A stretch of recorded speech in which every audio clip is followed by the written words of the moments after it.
Bienvenue dans la semaine dans le monde sur France 24. On fait le tour des unes internationales de la semaine avec nos éditorialistes. J'ai le plaisir d'avoir à mes côtés Ziad Limam. Bonsoir Ziad, directeur du mensuel Afrique Magazine. Bienvenue en face de vous Laure Simouès. Bonsoir Laure, directrice éditoriale de Cartooning for Peace. Patricia Lémonière est avec nous, grand reporter.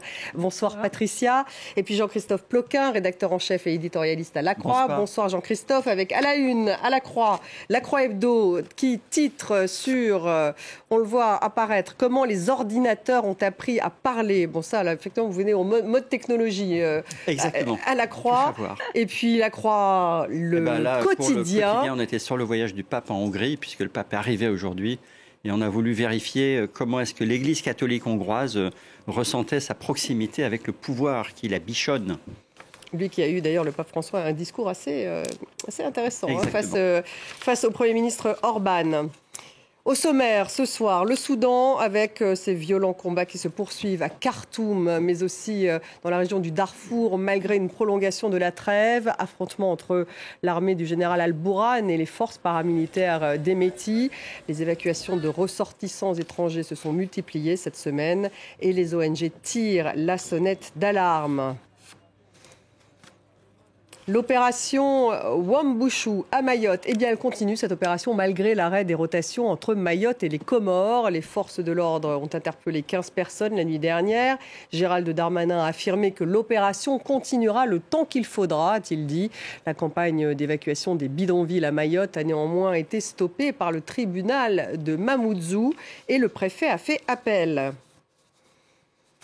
Joe Biden, candidat à sa réélection, a plus de 80 ans. Donald Trump a d'ailleurs déjà réagi en promettant, je cite, de l'écraser. C'est donc bien un duel Biden-Trump qui semble en tout cas se profiler pour la présidentielle américaine de 2024. Mike Pence, de son côté potentiel candidat, a par ailleurs témoigné aujourd'hui devant la justice dans le cadre de l'enquête sur l'assaut des partisans de Trump sur le Capitole. Et puis le retour du panda géant Yaya, prêté par la Chine aux États-Unis, qui est renvoyé dans son pays d'origine. La question de son état de santé fait vibrer les réseaux sociaux chinois qui accusent les Américains de ne pas s'être très bien occupés de leur trésor national, symbole de l'amitié diplomatique. Le retour de Yaya reflète un peu les tensions entre les États-Unis et la Chine. Voilà pour le sommaire. On démarre avec le Soudan, où malgré un renouvellement de ce cessez-le-feu, eh bien, les forces de soutien rapide d'Hemeti et celles de l'armée du général Al-Bourhan multiplient les tirs en ce 14e jour de combat. Il y a eu notamment des frappes aériennes, des tirs d'artillerie en direction d'un avion d'évacuation turc qui se posait à l'aéroport de Khartoum. Il y a de nombreux combats au Darfour. On va écouter les réactions de la population à Khartoum, dans la capitale. On dit à Ahmeti, mon frère, la guerre est une perte pour tout le peuple soudanais. Tout est devenu très cher. Et à notre frère Burhan, arrête cette guerre et trouve une solution où le Soudan s'effondrera totalement et tous les Soudanais seront déplacés. Tout le monde a fui. Il n'y avait aucune raison à tout ça. Nous étions tous des compatriotes, vivant ensemble.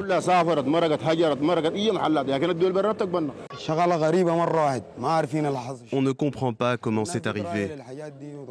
On pense aux gens qui souffrent, à ceux qui travaillent au jour le jour. Les gens n'ont rien à manger. Comment en est-on arrivé à cette situation ?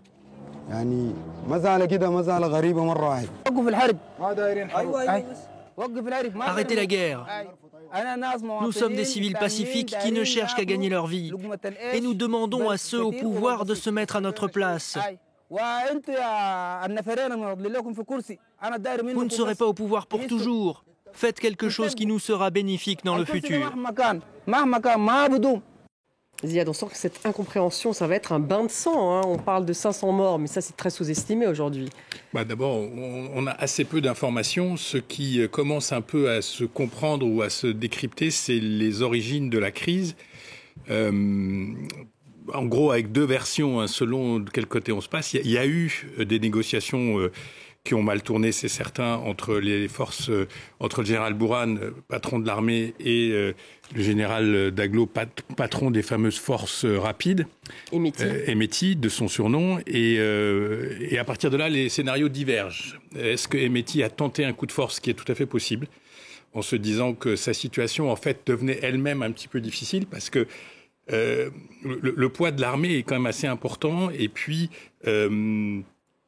donc, il a peut-être vu une opportunité. Et puis, tout ça rentre aussi dans un contexte international où, on l'a dit sur ce plateau plusieurs fois, l'or, le pétrole, l'eau, le Nil, la mer Rouge, mais aussi le fait que l'armée soudanaise est perçue comme étant encore un bastion de l'islamisme politique et radical, et qu'un certain nombre de lieutenants, de généraux, etc., sont tous des anciens d'Omar el-Béchir, tous des islamistes. Et un donc, certain nombre, d'ailleurs, sont sortis de prison. Voilà, et ils sont dans le collimateur des puissances violemment anti-islamistes, comme les Émirats, qui veulent absolument se débarrasser de tout ça.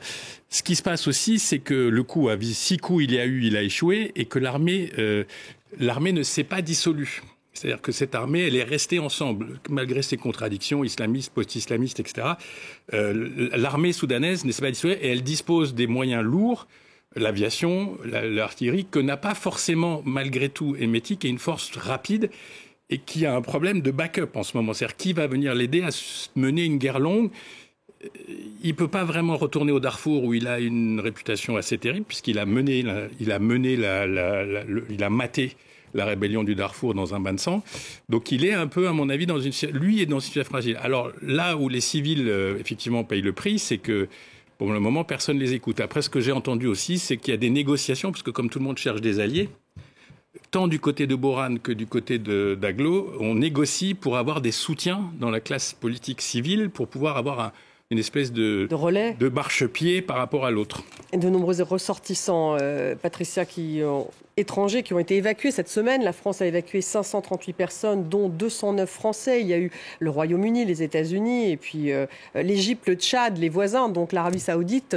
Vraiment de nombreux avions ou même bateaux, puisque pour aller en Arabie Saoudite, ont quitté le pays avec tous ces ressortissants, une sorte de sauve qui peut, et puis cette culpabilité à l'égard des habitants qui, eux, en fait, ne peuvent pas sortir.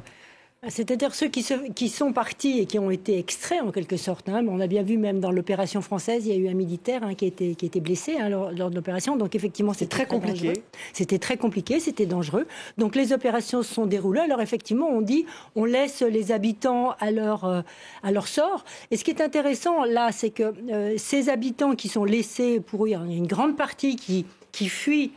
Par exemple, en Égypte, et l'Égypte voit ça d'un très mauvais œil. Il y a déjà, je crois, 4 millions de Soudanais. Elle n'a pas du tout envie d'avoir encore à sa charge, effectivement, un million ou deux de Soudanais. Ça ne lui convient pas du tout. Donc elle a effectivement tout intérêt à pousser à une résolution, outre les explications qu'a données Ziad.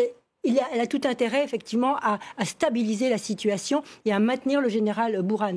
Mais il y a d'autres gens qui partent au Tchad. Et le Tchad, là, 30 000 personnes, on dit environ, ont déjà quitté le pays pour aller au Tchad. Est très inquiet. Pas de déstabilisation, surtout à sa frontière pour Déby, parce que les tribus arabes pourraient, à ce moment-là, se donner des idées aux tribus tchadiennes. Et lui, vous savez, il est membre des Agawas, c'est les Agawas qui dominent, et donc il ne veut pas du tout avoir une déstabilisation avec les tribus arabes sur ses frontières. Tous les pays comme ça sont menacés par cette espèce on pourrait dire, le conflit pourrait se répandre. Et donc, Soudan du Sud aussi. Au Soudan du Sud, puisqu'il y a aussi là encore beaucoup de réfugiés qui sont partis en direction du Soudan du Sud. Donc les 7 pays qui entourent le Soudan sont inquiets.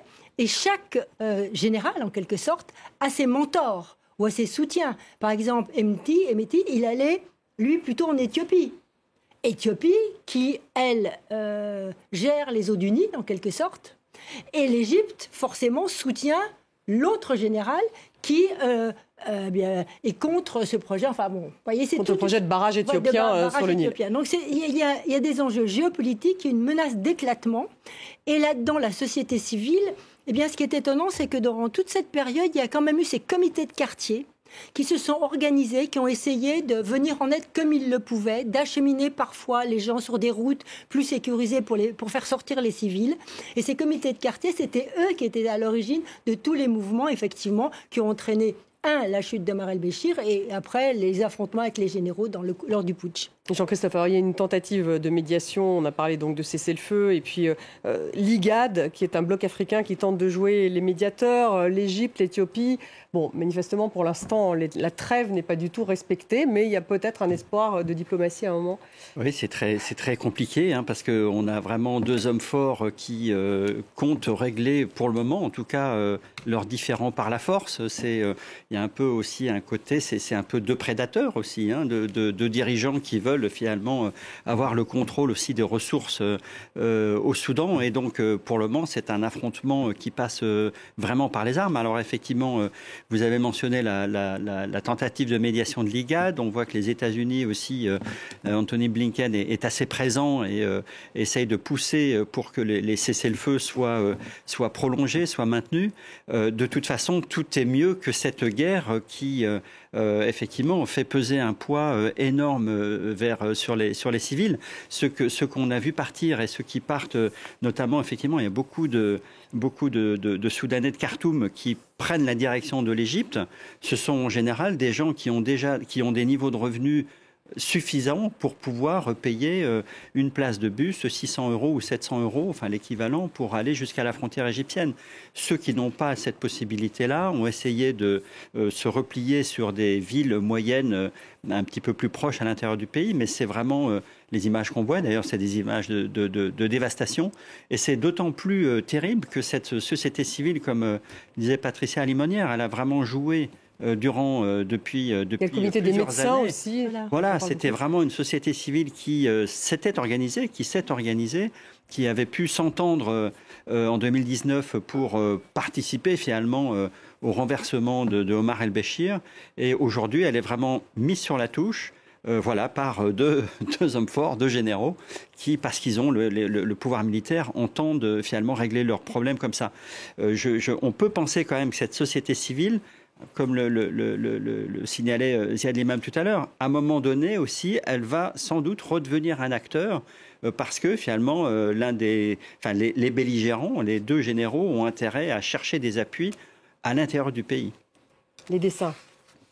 Je vais vous présenter 3 dessins. C'est pas attention, c'est pas très drôle étant donné la tragédie de la situation. Un premier dessin du dessinateur jordanien Osama Hajjaj, qui est, je trouve, très, très étudié sur cette soi-disant trêve. Vous voyez donc, en fait, au centre, le sablier, comprendre le temps de la trêve est compté, évidemment. Au-dessus, en tout petit, les Soudanais qui tentent d'être évacués par avion. Et puis, de part et d'autre de ce sablier, on a les deux généraux qui sont, vous l'avez vu, dans une taille disproportionnée. C'est une façon, en fait, de dire que, ils sont coupables de la situation et que le sort des Soudanais les importe peu. Je trouve que il raconte plein de choses. Cet autre dessin du dessinateur espagnol Cap, qui montre aussi ce chassé-croisé entre les Soudanais et puis les étrangers qui sont sur place, candidats au départ forcés pour échapper au conflit. Versus la mort qui, elle, fait son entrée en majesté et qui menace notamment les Soudanais qui sont restés sur place et pour qui on craint beaucoup. Et puis pour terminer, ce troisième dessin du dessinateur turc Ahmed Rama qui illustre le fameux bain de sang dont on parlait tout à l'heure, auquel on assiste, effectivement plus de 500 morts, mais c'est sans doute plus, par la simple confrontation, encore une fois, absolument révoltante de deux généraux dont on ne voit ici que les bras, à défaut d'avoir sans doute des cerveaux. On va passer à Mayotte. Mayotte où l'opération Wambushu continue malgré l'arrêt des rotations entre Mayotte et les Comores. Les forces de l'ordre ont interpellé 15 personnes la nuit dernière. La campagne d'évacuation des bidonvilles à Mayotte a néanmoins été stoppée par le tribunal de Mamoudzou. Le préfet a fait appel. On va écouter les réactions d'abord de migrants, ces migrants qui redoutent l'expulsion. La menace pour nous, là, c'est pour détruire nos biens, nos maisons. Et pourtant, il y a des gens qui sont là pendant 35 ans, 30 ans, 25 ans, 20 ans. Pourtant, les propositions, ce n'est pas de vraies propositions. Parce qu'il nous dit qu'on vous a proposé une maison à Tsunzu. Oui, on attend. Quand est-ce qu'on va nous donner la clé? Quand est-ce qu'on va nous montrer la maison pour visiter? Il y a quelles conditions? Est-ce que je peux amener mes affaires? Est-ce que je peux amener... Oui, tu peux venir avec tes enfants sans rien amener. Et on va écouter maintenant des habitants de Mayotte qui soutiennent l'opération. Ce que nous a fait venir ici, c'est d'abord de porter notre soutien à cette opération Wumbushu. Mais beaucoup plus que cela, c'est d'abord aussi faire revenir l'unité mahoraise, la solidarité mahoraise. Rappeler aussi l'histoire de Mayotte, qui nous sommes, pourquoi est-ce qu'aujourd'hui nous sommes rassemblés ici. Et donc, revenir un petit peu en arrière, demander à tout à chacun aussi de prendre sa responsabilité. Nous vivons en prison chez nous. Nos maisons sont devenues des prisons. Nous vivons barricadés. Les enfants ne peuvent plus aller à l'école tranquillement. Le matin, quand les enfants partent à l'école, on a la peur au ventre. On a peur que les enfants viennent avec un bras en moins, un œil en moins. C'est invivable. Comprenez-nous. Ce qu'on demande, c'est juste être en paix et vivre tranquillement. On a voulu être français pour vivre libre et tranquille. Patricia, cette opération a un objectif, stopper donc l'afflux migratoire en expulsant 300 étrangers en situation irrégulière par jour vers Anjouan, donc à l'île des Comores voisine. Et selon l'INSEE, Mayotte compte 310 000 habitants et la moitié de la population de Mayotte ne possède pas la nationalité française. Cette opération peut-elle réussir? Alors ça, je ne suis pas capable de lire dans l'avenir. Tout ce que je peux dire, c'est qu'effectivement, on assiste à Mayotte à une peur d'une guerre civile pratiquement. C'est-à-dire que les habitants confrontés à une montée qui semble aller crescendo de la violence ont très peur que certains s'organisent et se fassent justice en quelque sorte eux-mêmes. Il y a eu des moments de grosse tension ces derniers jours au barrage. On a vu que certains habitants voulaient en découdre avec les jeunes. Bon, il y a ce risque. Alors, avant d'en arriver là, effectivement, pourquoi on en est arrivé là? Bien parce que les habitants, effectivement, de Mayotte ont la sensation, à tort ou à raison, que la France ne les aide pas assez. Et ça remonte pratiquement à l'origine de l'indépendance, enfin, si vous voulez, après le référendum. De ce fameux référendum. Voilà, le fameux référendum où ils ont voulu, à l'inverse des autres îles de l'archipel, eh bien, être attachés à la France. Et depuis ce moment-là, malgré les quelques lois qui ont été mises en place, qui fait que Mayotte a un statut un peu particulier sur le plan migratoire que la France, eh bien, ils ont l'impression que la France, en fait, travaille de consort, en quelque sorte, avec l'archipel pour essayer de les subventionner, pour faire en sorte que l'archipel se développe, et pas Mayotte. C'est-à-dire que, si vous voulez, que le président, par exemple, l'élection du président des Comores qui a été élu à l'Union africaine, tout le monde dit c'est parce que la France l'a voulu, c'est la France qui a poussé, etc. Et donc ils ont cette espèce de sentiment qu'ils ont voulu être français, qu'on ne fait rien pour eux et qu'on essaye au contraire d'arranger la situation économique. Complètement, c'est un ressenti. Je ne dis pas que c'est la réalité de ce qui se passe dans l'archipel des Comores. Mais Jean-Christophe, en tout cas, ce qui est compliqué, c'est que les Comores, vous parliez également de son chef de l'État, refusent de faire accoster les différents bateaux dans lesquels, en provenance de Mayotte, donc avec justement ces migrants illégaux expulsés donc par cette opération de Gérald Darmanin. Donc là, ça devient extrêmement complexe. Donc effectivement, l'avenir de cette opération, on est bien en peine de pouvoir la décrypter. On se retrouve vraiment, ce qui est frappant, c'est la proximité au-delà des enjeux politiques que décrivait Patricia Lémonière. Il y a aussi les enjeux économiques qui font que le niveau de pauvreté sur les îles de Comores est beaucoup plus important qu'à Mayotte. Et donc, alors que Mayotte est le département le plus pauvre de France. Exactement. Ouais. Donc c'est vrai qu'en France, on a du mal à imaginer effectivement cette situation extrêmement contrastée, mais on est là dans un phénomène finalement migratoire très classique, enfin, et qu'on voit dans d'autres régions du monde, qu'on va voir peut-être à la frontière entre le Mexique et les États-Unis, ou entre les pays d'Amérique centrale et le Mexique, et donc où il y a vraiment des niveaux de richesse qui sont très différents et qui créent vraiment des appels d'air. Et on sait qu'une partie des personnes qui arrivent des Comores pour aller à Mayotte, c'est aussi pour assurer l'éducation de leurs enfants, être sûr qu'ils vont pouvoir avoir une éducation. Donc c'est vraiment des logiques extrêmement humaines, je dirais, qui alimentent ce flux migratoire. Mais voilà, la difficulté, c'est que Mayotte, finalement, est un peu comme une impasse, et qu'effectivement, la possibilité ensuite d'aller de Mayotte vers la métropole, vers le reste du territoire français, est extrêmement bloquée. Et donc, pour les habitants de Mayotte, il y a l'impression, effectivement, d'être en situation de vulnérabilité. Et je voyais qu'en 1978, il y avait 47 000 habitants à Mayotte, et aujourd'hui, donc, on en est à 350 000. Et manifestement, ça serait même sous-estimé, ce croissance chiffre. Extrême. Ziad. Il faut quand même rappeler que tout ça est une aberration postcoloniale. Je veux dire, il y a quand même un délire complet dans cette histoire. Ah oui, pas une manip, mais une espèce d'arrangement à l'époque de Giscard, qui avait fait des promesses pour... il faut se rappeler que le référendum, c'était île par île. Donc, ils avaient décidé île par île des Comores. Voilà, île par île des Comores. Et qu'une grande partie, à l'époque, parce que les choses ont changé, une grande partie des Mahorais détestaient le leader qui devait devenir président des Comores. Et donc, ils ont voté d'abord contre ce monsieur avant de voter pour l'indépendance. Donc, déjà, il faut imaginer qu'au plein milieu de l'océan Indien, dans un archipel de plusieurs îles, il y a une île qui est française. Et qui est un département. Merci.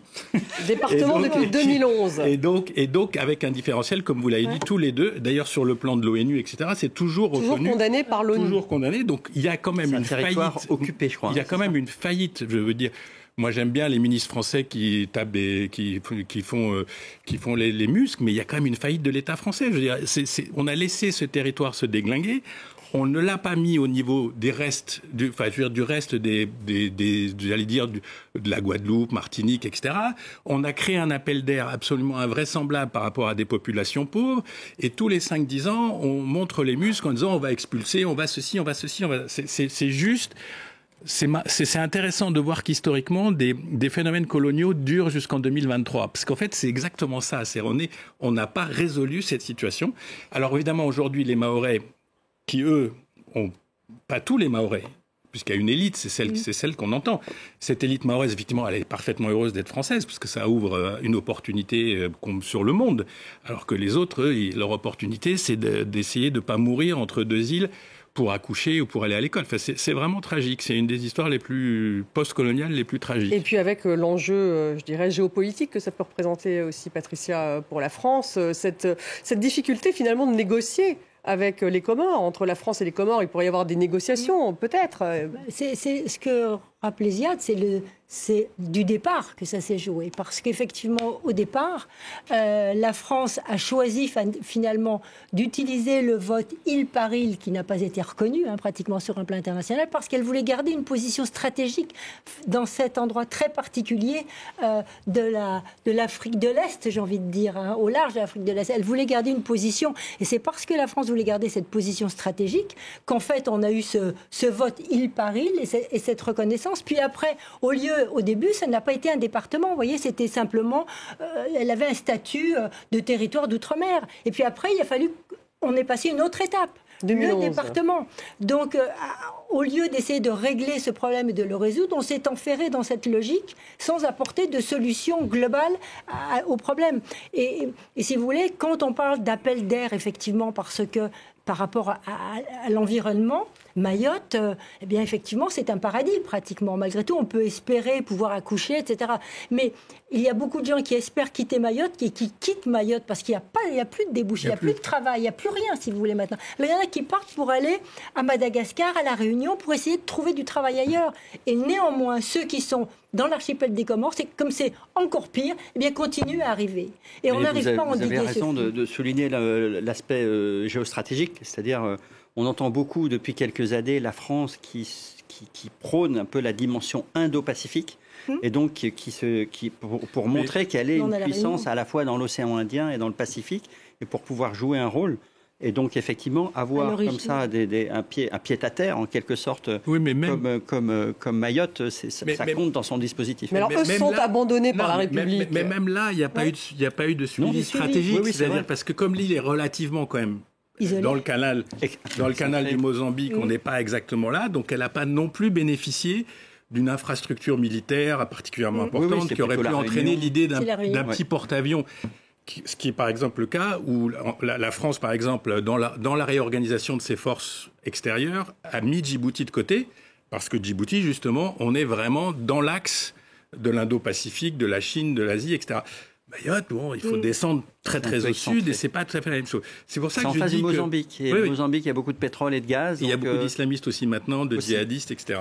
Mais pour ça, il faudrait investir sur un plan purement, même si on disait que c'était militaire, il faudrait qu'il y ait une infrastructure qui soit à la hauteur.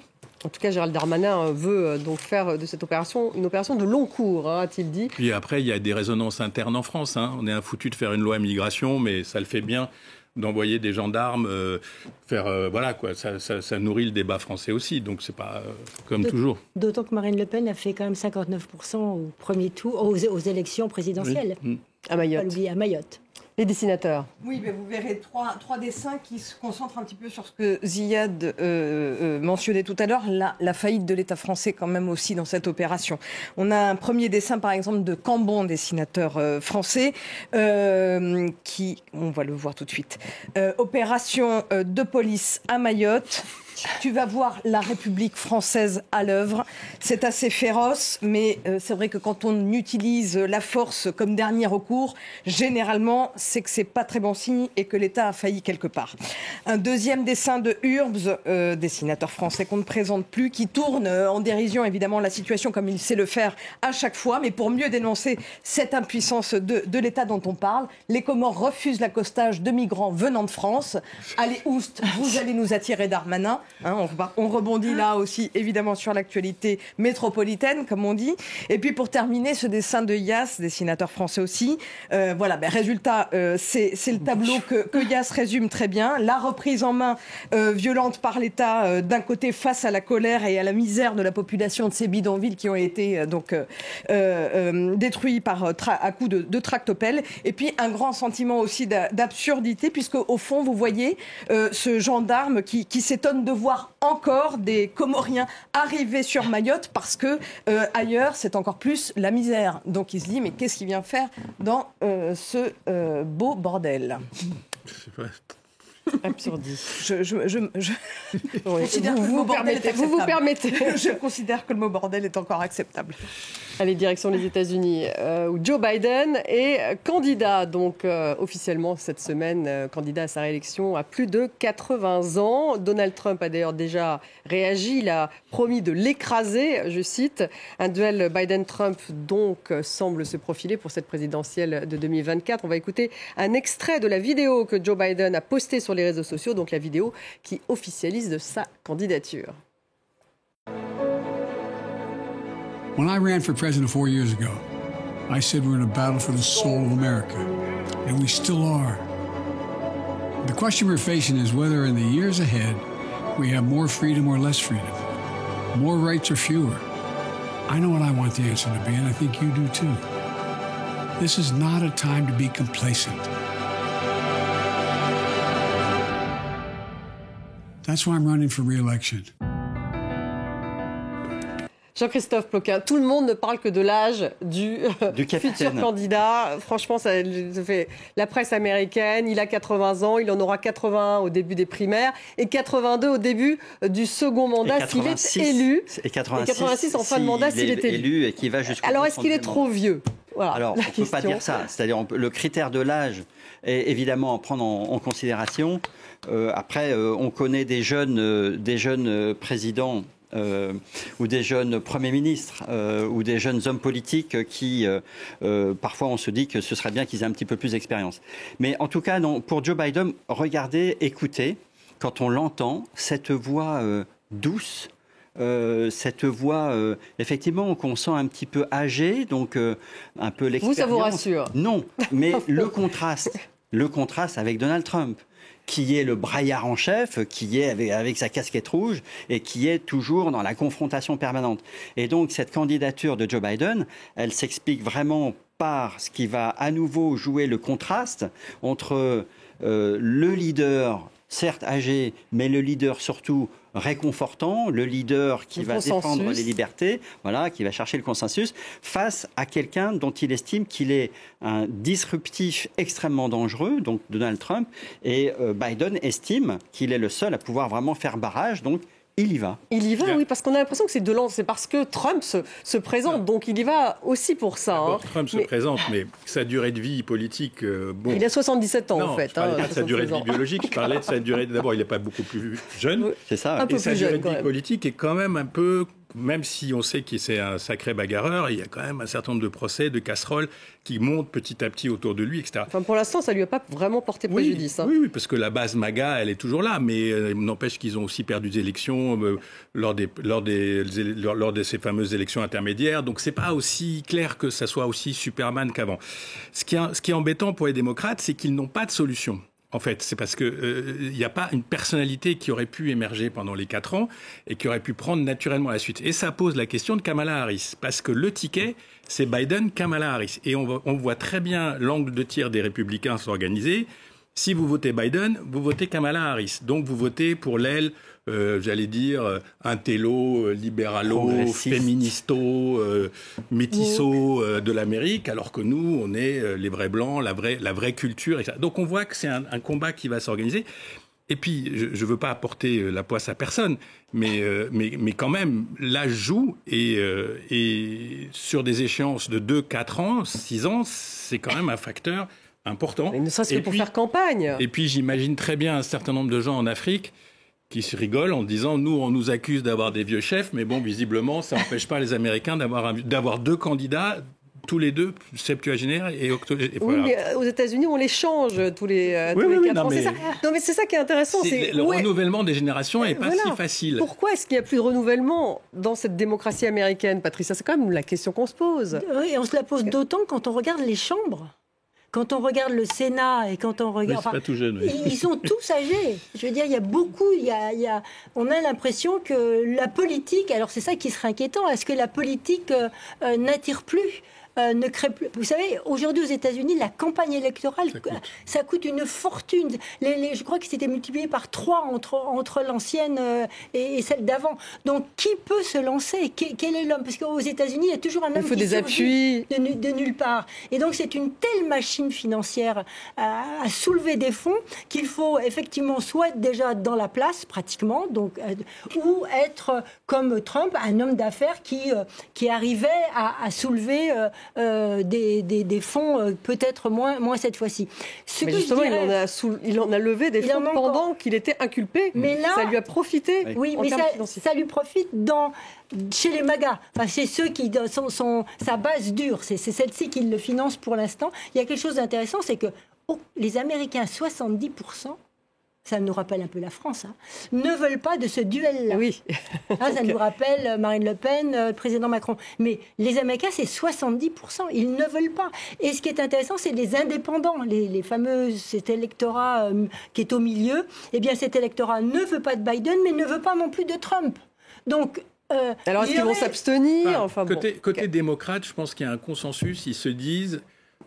On ne va pas se battre maintenant entre la gauche et la droite du parti sur les issues woke, pas woke, tout ça. On ne peut pas le faire. Et le clip est quand même sacrément travaillé. C'est-à-dire, on parle à toutes les constituencies, comme ils disent. On parle à toutes les bases de l'électorat démocrate, de la droite à la gauche, à toutes les couleurs de l'électorat. Et ils posent la question en disant...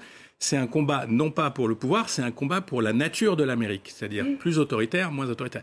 Donc là-dessus, je pense que côté démocrate, tout le monde va s'aligner à un moment parce qu'ils n'ont pas le choix et parce qu'il faudra bien que le chef tienne. Je sais pas comment ils vont. Il faudra qu'il tienne sa campagne. Il faudra. Enfin, c'est vrai que c'est quand même un défi à relever quand on a 80 ans. On va écouter Donald Trump qui a réagi dès le lendemain dans le New Hampshire. On peut dire qu'il est déjà en campagne.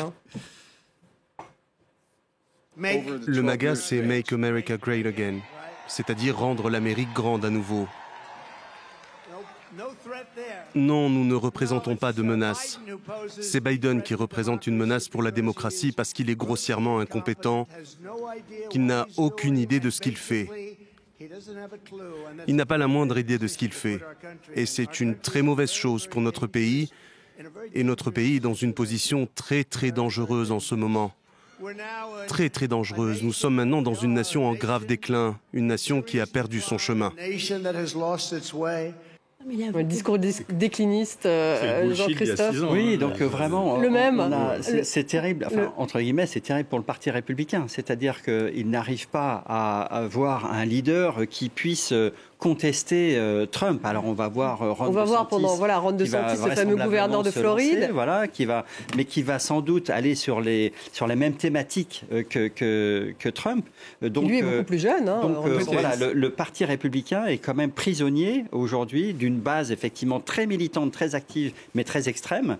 Et donc ça met en danger quand même sa possibilité d'aller gagner cette élection présidentielle. Il y a une inquiétude des donateurs républicains autres que MAGA, en particulier sur les questions sociétales, la question de l'avortement. Ils s'aperçoivent qu'ils perdent des élections dans tous les États, sur des postes, sur des postes de procureur, sur des postes de gouverneur. Dès que l'avortement arrive, hop, ils perdent les élections. Donc ils disent qu'il faut ouvrir. Le problème, c'est qu'ils n'ont pas la personnalité. Ils n'ont pas cette personnalité de centre droit. Mais bon, c'est old school, c'est les anciens républicains. Ça n'existe plus. Ça a été rétamé. En tout cas, il y a une séquence qui a plutôt joué en faveur de Joe Biden cette semaine. C'est lorsque le président américain a reçu mercredi le président sud-coréen pendant un dîner d'État à Washington. On va regarder cette séquence ensemble. Vous allez voir que le président sud-coréen va chanter American Pie. A long, long time ago. Remember how the music used to make me smile. And I really felt my chains, that I could make those people dance. Maybe they'd be happy for a while. February made me shiver with the paper I deliver. Bad news on the doorstep. I couldn't have one more step.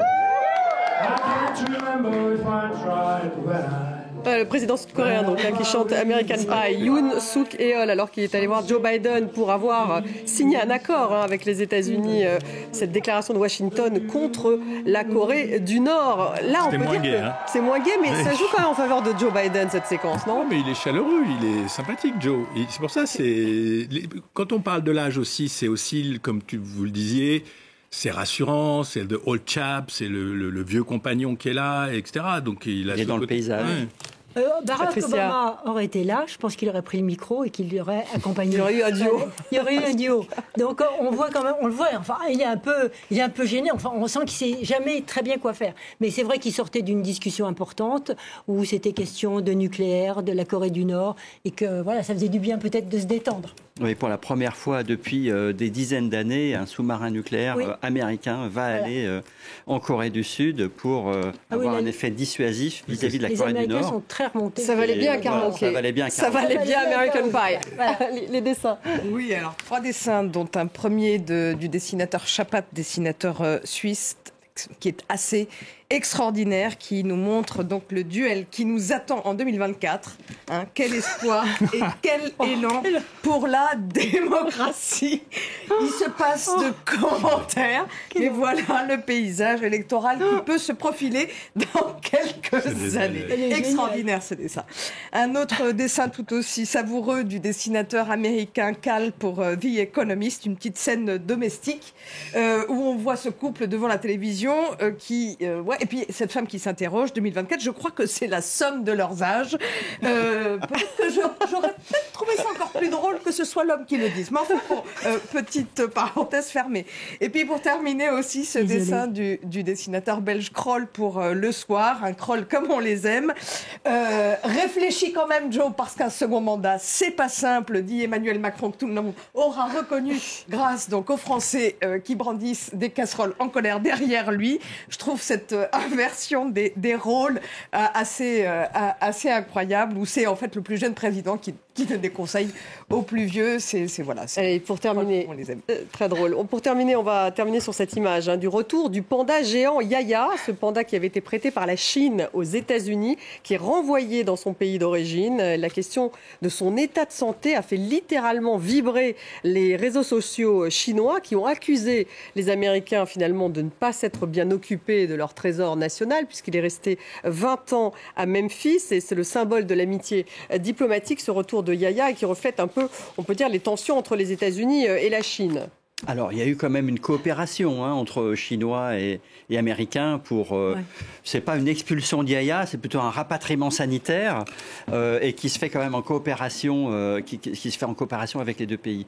Mais ça montre bien effectivement combien le panda, c'est un objet symbolique et un objet diplomatique. C'est un animal, hein. C'est un animal, voilà, Oui. mais qui représente énormément en termes de On va le voir là, message, voilà, Yaya. d'amitié. Voilà, c'est l'idée, c'est l'amitié entre la Chine qui, avec des pays avec lesquels elle entretient des relations de confiance, va confier des pandas.